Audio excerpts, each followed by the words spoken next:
Well, let's get to your stock picks for today, gents. Drikus, what will it be? It's Fortress A, FFA on the JSE. Tomorrow there's a vote pending. They're wanting to collapse the current dual listing structure where the FFBs will receive some Netcare rock castles, and the FFBs will disappear basically, and the single structure will be left. There's been a lot of controversy around this one, so I think it's a lot of asset managers are still neglecting this one, but there's a lot of value within Fortress.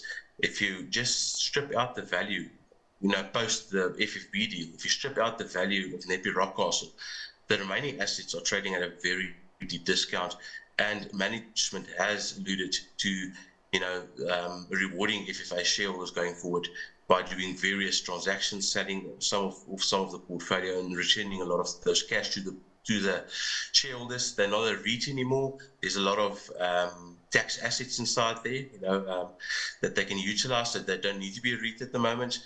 And I see them unbundling or returning cash to shareholders or unlocking value in some way over the next few years. So yeah, FFA. All right. On your side, Rowan, what will your stock pick be? We're going with Netcare. So I guess in the theme of sort of looking at South African industrial, Netcare has sort of underperformed post-COVID, struggling to get back to pre-COVID margins. But I think they've done a lot of work in the business in digitizing it and improving efficiencies. Case levels are improving. They've got good positioning in mental health as well, and they're seeing strong demand there.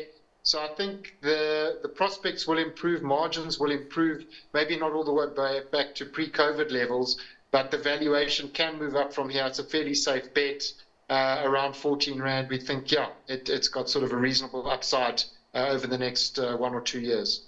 All right. Well, thank you so much for your time and for your analysis today, gents. Really appreciate it. That is all for Stock Watch tonight. Thanks to our guest, Rowan Williams from Nitrogen Fund Managers and Drikus Combrinck from Capicraft.